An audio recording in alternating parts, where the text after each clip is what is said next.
Okay, mayong mudto na usab kinatong tanan Luzon, Visayas, Mindanao.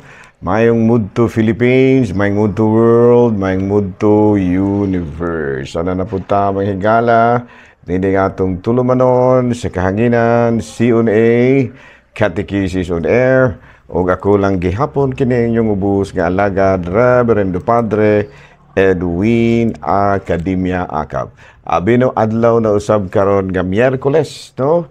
Pizza 3 na kini, no? Pizza 3 na kini sa bulan sa Abril, no? Pizza 3 na ron manghigala, no? Miyerkules na karon. Okay, no? Nahala, no? Congratulations ako ana karon manghigala ikatulo na karon ka adlaw human nga gisaulog nato ang kining Domingo sa pagkabanhaw, no? 3 days after nga gisaulog nato ang Domingo sa pagkabanhaw. So congratulations ha. Kumusta naman? Congratulations dahil sa tanan nga mga kaigsuunan nato nga nakatampo kanatong tanan. No, kanatong tanan, no, nga nahuman gyud ang Semana Santa nga alang kanako generally successful. Murag walay mga dagko kayo nga mga kanabitaw kakulian nga atuang na sinati niadtong panahon sa pagsaulog nato last week sa Semana Santa.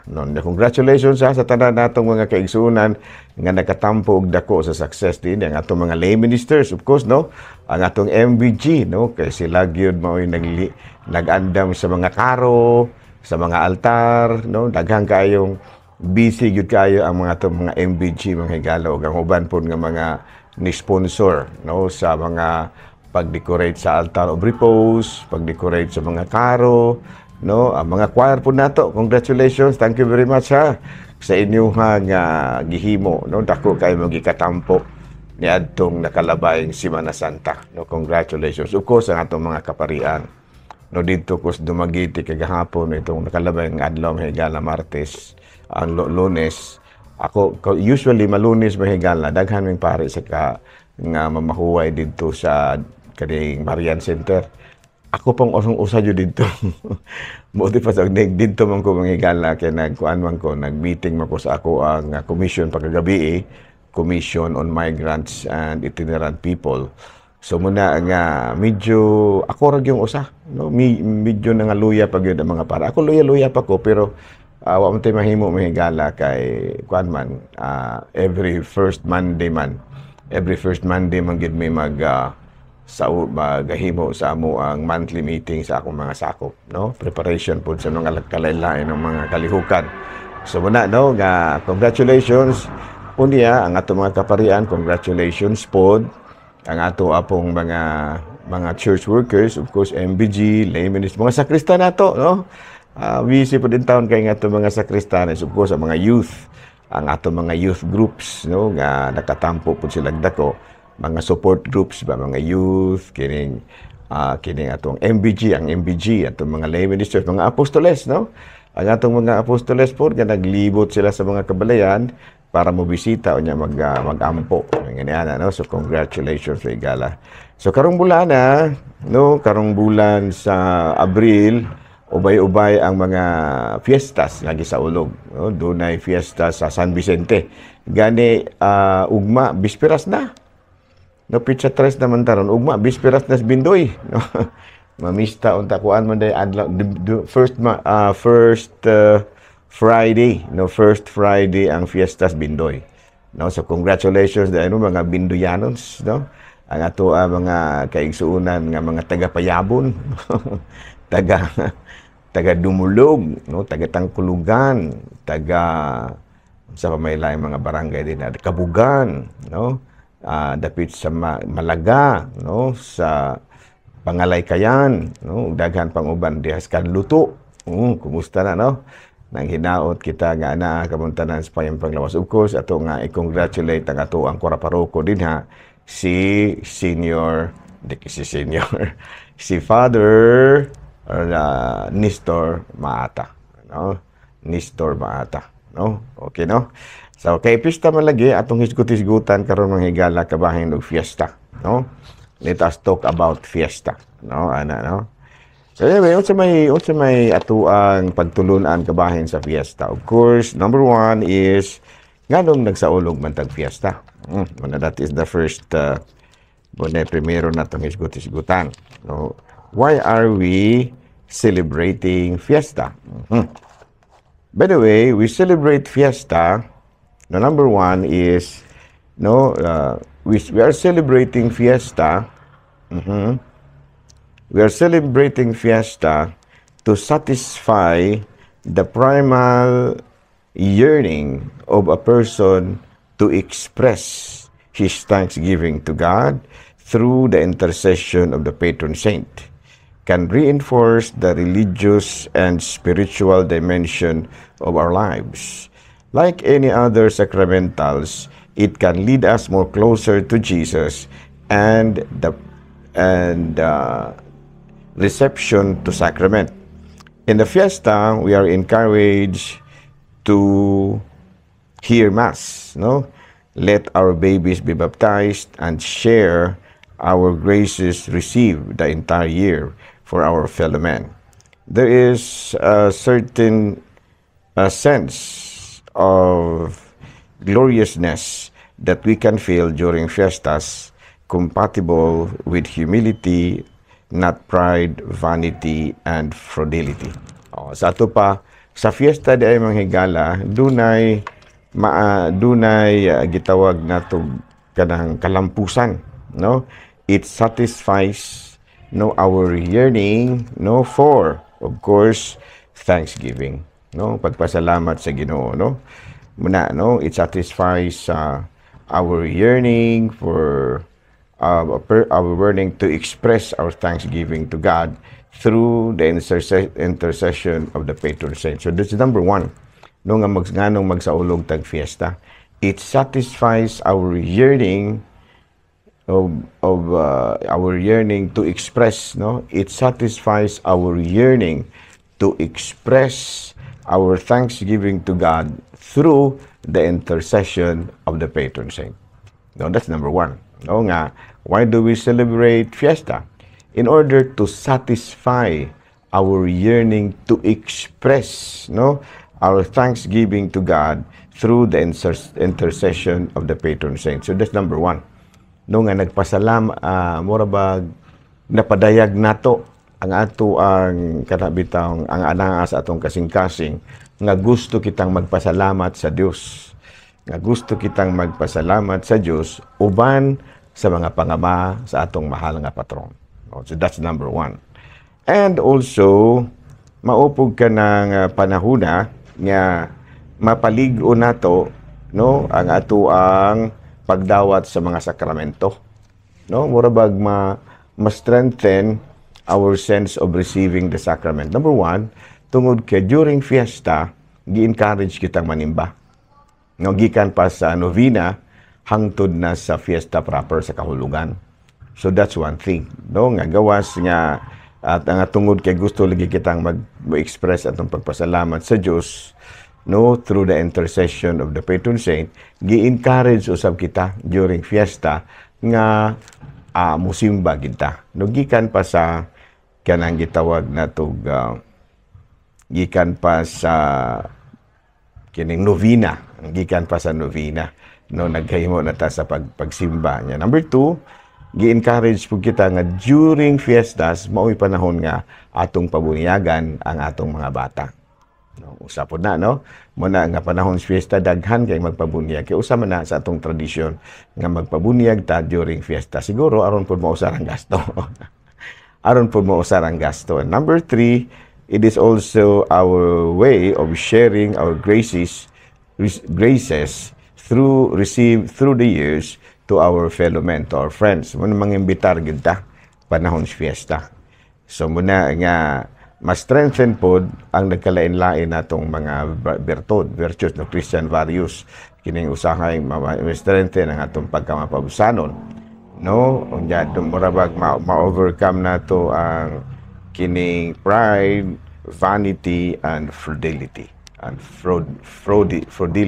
ingon niya so muday na nga karong kanang mga fiesta nato nagsaulog gyud ta ni ana unya doon na po yung mga likayanan sa fiesta, Unang-una, usa sa mga gilikayan gid nato during fiesta kinig yung over commercialization.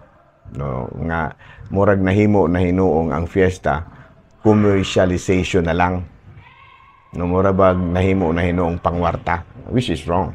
No, because a fiesta is a religious activity, usa ka commemoration of a religious devotion. No, nahinumduman nato ang mga pagdebosyon. So na during fiesta na siya. So na nga during fiestas likayan gyud nato no ang mga aktibidad nga maoy pahuyang sa atong relihiyoso o kining gitawag natong espirituhanong mga tuyo, no, nga mawala na hinuon ba, no, more on kuan na lamang lingaw-lingaw na gid lamang hinuon ng fiesta, which is wrong, no, because fiesta is a religious commemoration, no, in honor sa Ginoo, pagpasalamat uban usab sa pangama sa mahal nga patron. Muna nga ang fiesta makapaduol ka nato, it will lead us more closer to receiving the sacraments. Nga naman, tungod kay during fiestas, gitudluan kita, no, ato ginang tradisyon nga manimba kita, managkot kita, no, manimba kita. Unya, magpabunyag punta. Muna nga, maglikay gid kita, no, nga mamahimo nga ang fiesta mahimo na hinuong pangwarta na lamang. Dili. Kinahanglan nga ang fiesta mamahimo gyud siya nga usa ka kalihukan nga mas makapalig-on pa sa atong pagtuo sa Dios. Bukod mga katsila, mga igala, no? Ang mga katsila, they find out nga ang fiesta di ay mao'y pinakamaayo kaayo nga paagi aron nga mas mapaduol kita sa Dios o pagtudlo pod sa mga pagtulunan ni Kristo. No, klaro ba? Ha, so muna nga again sa kunang ginaingon, karong mga panahona, no, ato nga gisaulugan, human nga gisaulog nato ang Domingo sa pagkabanhaw, ang sunod na po nato mga target karon mao ang mga fiestas. So muna nga it's good always, no, nga nakasabot gid kita ug nganong nagsaulog ta sa fiesta. No, importante kay na, no, nga nakasabot gid ta aron na dili ta kanang aron ba dili ba mahimong walay kapuslanan ang fiesta. Nahimo ra hinuong pangwarta, no? So muna, no, unya gi-encourage po nato ang atong mga kaigsuonan nga sa ulugon gyud ang mga fiesta sa tumang kamapaubsanon. No, dili kita magpadala sa atong mga garbo, no, kana usahay man go during fiesta murag dunay mga kalihukan nga murag more on kana bitaw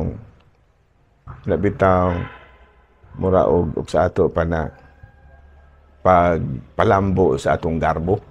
No, sabi na siya, panamurag pasikat na lamang po ba? Dili na siya maayo, no? Dili gina siya maayo. Nya dunay mga fiesta nga murag mga likayanan niha nga usahay labi na sa babaw-babaw, no? Nga nawala na ang kahulugan sa pagpasidungog sa Ginoo uban sa pangama sa mahal nga sa mga santo, mga patron. Kaya dunay mga pagfiesta mga higala nga ilabi na gayud mga lugar nga wala kayo Katoliko, ba nagfiesta sila nga walay patron. Pagpasalamat ra gyud, patron pa nila pagpasalamat sa Ginoo, pero dili jud na siya mao original, no? Kaya ang atong gihi, ang ato gyung gipaningkamutan nga mga imulambo, pagpasalamat sa Ginoo uban sa pangama sa patron. Kaya nga naman ang patron mo may atong kanang gitawag natong usa sa mga basihan nato kung unsaon nato pagkinabuhi. No, sama pananglit, no, sa mga bukid-bukid. Kalagmitan Diyos bukid-bukid mga higala, ang patron din ha, San Isidro. Patron sa mga magbabaol. Nga mo ay atong gipasidunggan, ug ang kinabuhi usab sa maong patron, mo ay atong gisunod. No, muna nga kung magkuan mo, magfiesta mo, nga walay patron, mura o hawang para natong Katoliko. Na pero doon naman giuban nga mga laing relihiyon, kay kining mga laing relihiyon, magfiesta man po ni sila, pero matud pa nila, Thanksgiving ra ko, no? Thanksgiving. But anyway, kung atong basahon sa Biblia, ubay-ubay nga mga kining mabasa nato nga mga teksto kabahin niini. No, well, anyway, kining fiesta kinatsila ni siya, no? Muna nga if you will read sa kining Bible nga binisaya, di ka kabasa og word nga fiesta. no di ka kadungog og word, di ka kabasa og word nga fiesta nga naman kay kinatsila man eh. Kay ang in English sa fiesta is feast, F-E-A-S-T, feast. Unya sa kinatsila sa man fiesta, no? Unya sa Binisaya pangilin. Muna nga kung mangita kag word nga fiesta diha sa Binisaya nga Biblia, di ka makakita. Unsa may imong makitaan din ha ang word nga pangilin. Muna nga kung itong basahon sa Deuteronomy Kapitulo 15, Kapitulo 16, versikulo 1, maatong mabasa, sa ulugan ninyo ang pangilin sa pagsaylo alang sa Ginoo nga atong Dios. No? Sa Ginoo nga atong Dios aron sa kada bulan sa ahib, no? Kaysa usa alang kang sa pamigala din no ko kabasa sa akong sinulatan. Sa ulugan ninyo ang pangilin sa pagsaylo alang sa Ginoo nga alang sa Dios sa bulan sa ahib kay siya alang sa gabi kay usa ni ana ka gabi sa maong bulan gikuha kamo sa Ginoo nga inyong Dios gikan sa Ehipto. Oo mo na no. Mo say mga pangalan ultimo akong sinulatan di na gani puno ko kabasa. Unya sa Deuteronomy 16 versikulo 3 hanggang 14, sa ulugan ninyo ang pangilin sa barong-barong sulod sa 7 ka adlaw human sa ting-ani. Kamu ug ang tanang sakop sa inyong banay lakip ang mga Levita, mga langyaw, mga ilo, ug ang mga biyuda nga anaa puyo sa inyong lungsod. Kinahanglan malipayon nga sa ulugon nga magsaulog sa pangilin. O sa ito pa sa Biblia, daghan kaayong mga gihisgutan nga mga kapistahan. Pero mayon mga wala man lagi word nga fiesta na makadungog makabasa ka word nga fiesta sa kinatsila nga Biblia. Pero sa Binisaya nga Biblia dili kay ila man gong gihubad sa Binisaya ang word nga fiesta. No, klaro ba? So So again, happy fiesta kaninyo, libi na gyud sa taga Bindoy, no? Manispirat unya ta manghigala. Ako naman hinuoy mo inang imbitar. Well, anyway, ang fiesta mas nila alas 9, no manay gi-announce ni Father Nestor Rimata sa among meeting. Adila meeting. Aya, katong gamay namo nga itong bisperas ba katong sa Lunes Santo kay meeting man mi ato sa hapon. Ya pagkaugma mo na ang Christmas. So ni announce si Father Nestor, si Father Rims, ni Father Rimata nga ang fiesta mas alas 9, no? Unya bisperas of course kung ganahan mong manisperas. So again, happy fiesta ha sa tanan natong mga kaigsuonan nga taga Bindoy o alang sa mga silingan nga mga lungsod, no, sa kanamo nga taga Ayungon nga di gyud namo si Piaton no, kay first Friday man ang fiesta karon, murag makaapis pamista jud ta ani, no, klaro ba? So daghang salamat ug mayong mudto Pilipinas.